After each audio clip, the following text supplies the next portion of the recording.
FBI fez procura em estabelecimento de delator de OVNIs, e agora? 21 de abril de 2019. FBI fez procura em estabelecimento de delator de OVNIs. De até este momento, a extensão do meu envolvimento na exploração de fenômenos aéreos anômalos, OVNIs, foi limitada apenas à minha experiência acadêmica e vocacionalista em pesquisa em psicologia cognitiva. No entanto, inspirado por uma recente conversa com o criador e curador do site The Black Vault e autor do livro recentemente publicado Inside The Black Vault, The Government Suffo Secrets Revealed dentro do cofre negro, Os Segredos do Governo sobre OVNI revelado, John Greenwald, eu decidi seguir uma diferente avenida e empregar minha experiência profissional como investigador criminal para examinar os fenômenos ovnilógicos/ufológicos.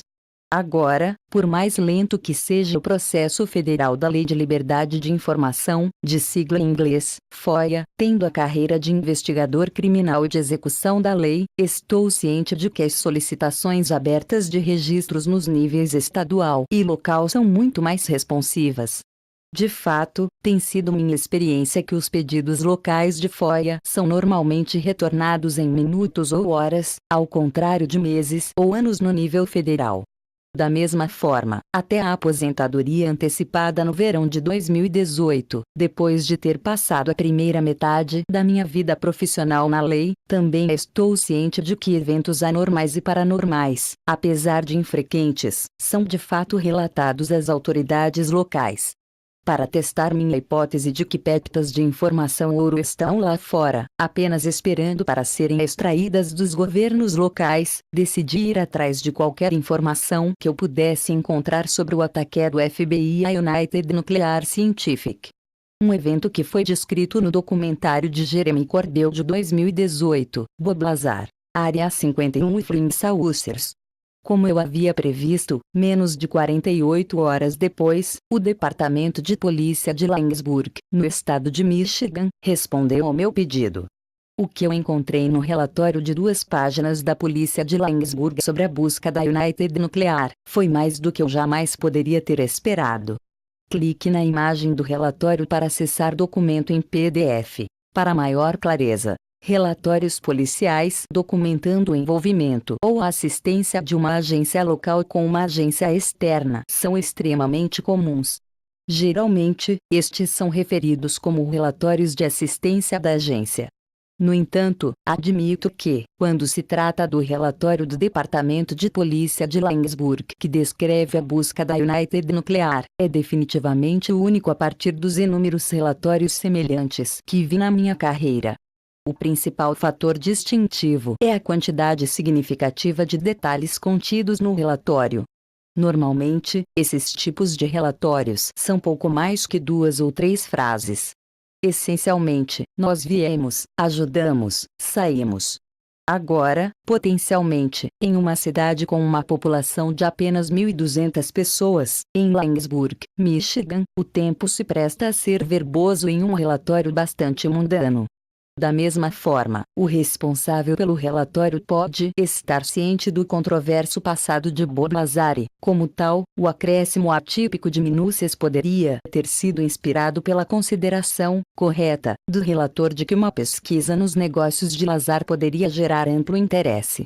Qualquer um dos motivos seria especulação da minha parte. No entanto, o que é menos especulativo é o fato de que, graças a este relatório bem documentado, alguns detalhes muito interessantes são revelados.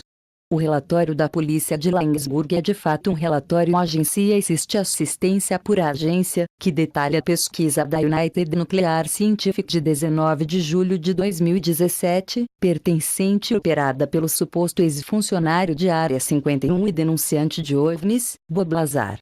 Embora não esteja diretamente indicado no relatório, pode-se inferir que o propósito declarado para a busca dos negócios de Lazar decorre do assassinato de Janelle Sturzo, de 31 anos, em Ogden, Michigan.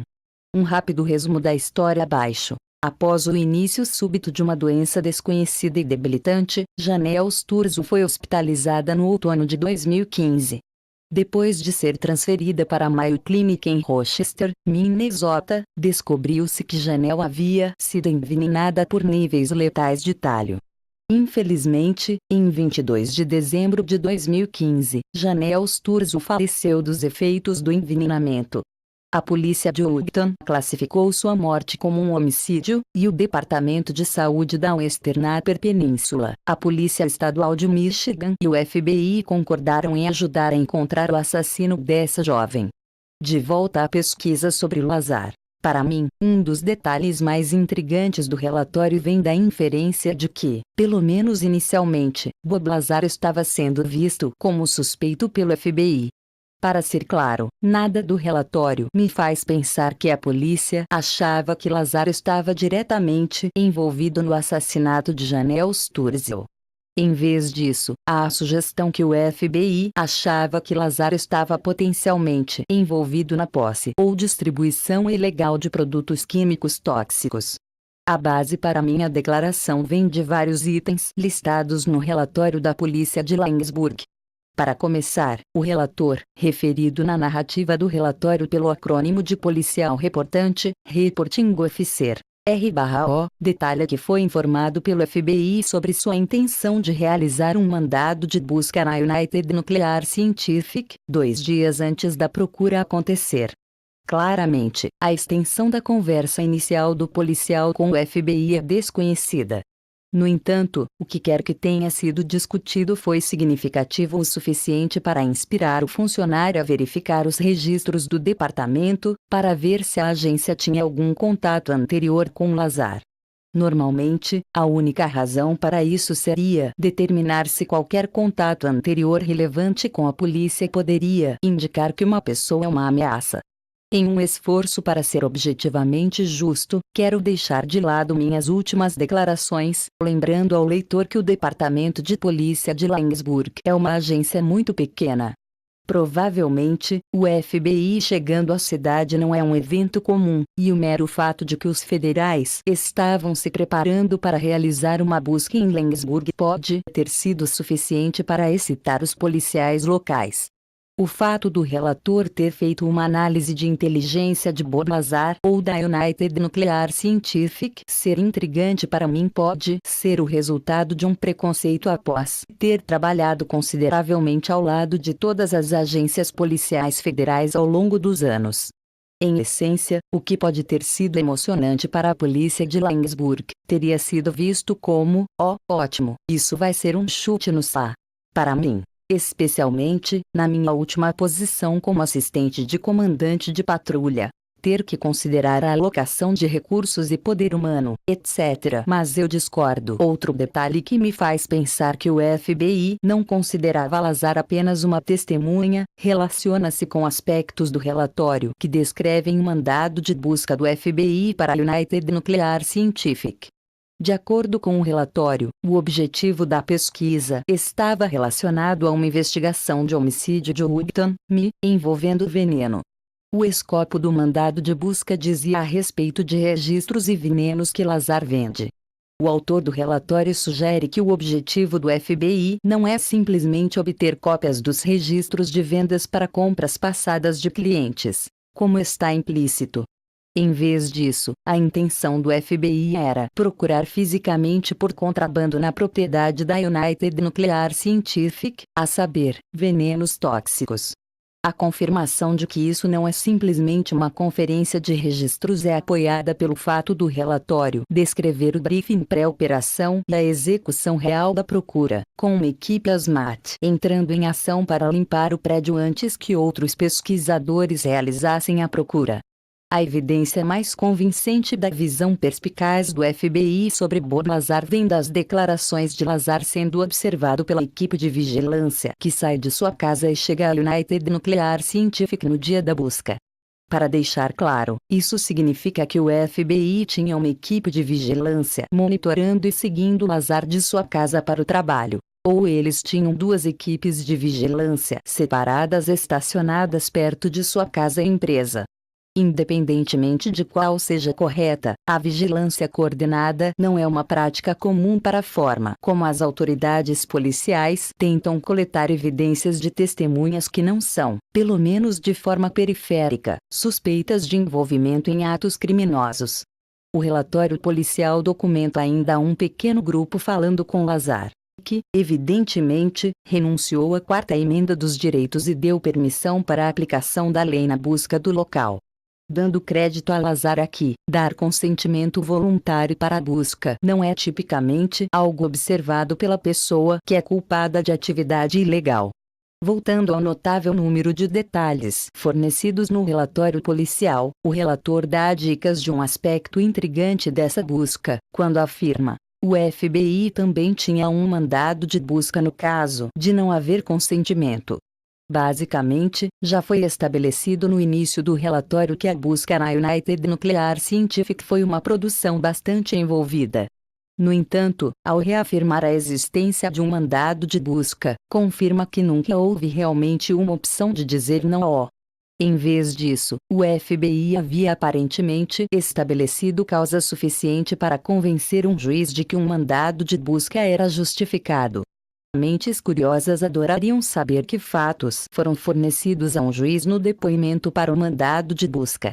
No entanto, uma vez que a base para a busca, o assassinato de Janelle Sturzo, ainda é uma investigação em curso, todos os registros, inclusive o depoimento para o mandado de busca na United Nuclear, são selados. Claro, o investigador dos direitos civis e curioso espectador em mim, deseja que Bob Lazar tenha negado o consentimento para procurar e forçado o FBI a produzir o mandado de busca. Pelo menos dessa forma, teriam de fornecer ao Lazar uma cópia do depoimento, e o retorno do mandado de busca teria entrado em tribunal federal, de fato sujeito a registros abertos no presente. Relativo a como a procura na empresa de Lazar foi retratada no documentário de Jeremy Corbell. Considerando que o relatório menciona o FBI, uma equipe ASMAT, pelo menos 2 policiais de Lansburg, e diferentes grupos, provavelmente polícia estadual e técnicos forenses, envolvidos, estou inclinado a dizer que as descrições usadas no filme de Corbell de uma operação policial em larga escala são provavelmente muito precisas. No que diz respeito à implicação que o FBI decidiu fazer uma procura na United Nuclear na esperança de encontrar algum artefato extraterrestre que Bob Lazar possa ou não ter roubado de uma instalação governamental ultra secreta que ele possa ou não ter trabalhado, ou ser uma tática forçada por causa das filmagens de Corbell, é algo que está aberto à interpretação neste momento. Uma verificação rápida no site da United Nuclear Scientific mostra que o negócio realmente vende talho. No entanto, ao contrário do talho que teria sido usado para matar Janelle Sturzo, a United Nuclear só vende isótopos de talho radioativos inofensivos, que são fundidos e fazem parte de discos epóxi. A substância referida como veneno do envenenador, que teria sido usada para matar a senhora Sturzo, teria sido sulfato de talho, uma forma tóxica de pó fino, inodoro e sem gosto do metal pós-transição. Poderia alguém especular que Bob Lazar secretamente vende produtos químicos venenosos banidos no mercado negro? Certo. No entanto, é importante notar que o FBI claramente não encontrou nada dessa natureza durante a pesquisa, pois Bob Lazar ainda é um homem livre. Objetivamente, como policial de carreira, instrutor especialista em polícia qualificado internacionalmente, há detalhes no relatório policial que considero estranhos ou inconsistentes com uma investigação benigna de evidências materiais. Sim, igualmente, dos eventos descritos no relatório, eu diria que a busca na United Nuclear Scientific foi uma operação bastante envolvida e altamente coordenada. De fato, eu diria, finalmente, à luz das aparentes esquisitices envolvidas na busca, há aspectos suficientes que sugiram que todo este evento poderia ter uma explicação prosaica relacionada aos esforços investigativos para resolver um assassinato trágico.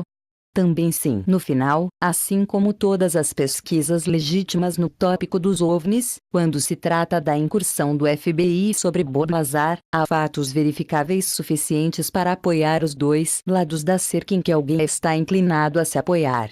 Objetivamente, as únicas conclusões reais que podem ser tiradas desses documentos é a realização de que a verdade está lá fora, em algum lugar. Para mim, a incursão a Bob Lazar Haid é o epítome de todo enigma ovnilógico/ufológico. No centro, a única consistência verdadeira com os fenômenos ovnilógicos/ufológicos é o seu firme compromisso com exibições enigmáticas e elusivas de uma inteligência que desobedece e rejeita normas convencionais e entendimentos pragmáticos. Como um bom amigo recentemente me disse, é como se o fenômeno usasse nosso amor pela procura como o principal motivador para nos seduzir. Por fim, comecei a examinar a incursão a Bob-Lazar da perspectiva de um investigador criminal. No entanto, embora não conseguisse formular nenhuma conclusão que não estivesse enraizada no fato estabelecido, mais uma vez, fiquei segurando uma estranha tapeçaria com fios de minha pesquisa sobre consciência e percepção intrinsecamente entrelaçados. A incursão do FBI a Bob-Lazar não é apenas simbolismo situacional para os fenômenos ovnilógicos/ufológicos, porque deixa aqueles que buscam a verdade segurando nada mais concreto do que fragmentos de crenças ideológicas subjetivas. Em vez disso, é a personificação da única uniformidade que encontrei durante meu exame de fenômenos anômalos.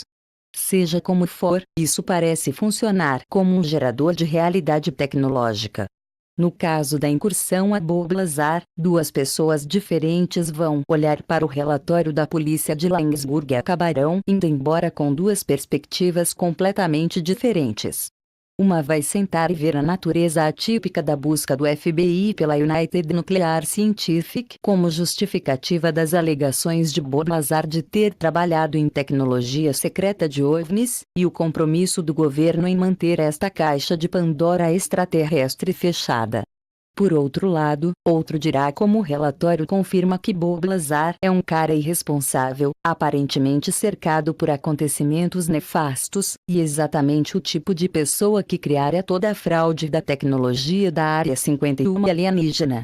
No éter da consciência coletiva, essas percepções diferentes do mesmo evento darão origem a duas realidades contrastantes. É como se física, imaterial, espiritual, extraterrestre, ou o que quer que se acredite, a falta de definição não localista e dualista parece ser o propósito mais distintivo do fenômeno. De uma perspectiva existencial, de fato, essas realidades contrastantes servem a propósitos maiores. Um nos diz para buscar realidades que ainda não conhecemos. O outro nos lembra de nunca nos perdemos tanto na busca, que nos esquecemos da realidade existente ao nosso redor. Infelizmente o coiote, o arquétipo do deus trapaceiro, gargalha, como mais uma vez sua cauda escapa logo além do nosso alcance. Nota do autor. Na versão em PDF fornecida neste artigo do relatório da polícia de Lainsburg, o autor bloqueou alguns detalhes que não foram originalmente bloqueados nos documentos fornecidos. Principalmente, os nomes dos agentes do FBI e policiais foram bloqueados a partir dos materiais originais fornecidos ao autor. O autor validou que todos os nomes no relatório são de agentes da lei reais, e não havia nada sobre suas posições ou experiência que causava qualquer suspeita de suas credenciais. Dado o assunto e propensão para teorias de conspiração ficarem exageradas, o autor tomou a liberdade de bloquear esses nomes de oficiais da lei num esforço para tentar os prevenir de qualquer molestamento impróprio em potencial. Por último, o autor encoraja qualquer pessoa, independentemente de suas opiniões ou pensamentos sobre Bob-Lazar, a Área 51 ou OVNIs, por favor considerar que entrelaçada em todo este evento em torno da busca da United Nuclear Scientific, está a morte muito real, intempestiva e trágica de uma jovem mulher, Janelle Sturzill. Considere que Sturzill tem amigos, famílias e entes queridos que, sem dúvida, foram afetados por sua morte. Independentemente das opiniões pessoais, por favor, seja respeitoso com aqueles que suportaram a perda da vida de Sturzill. Tim Macmillan.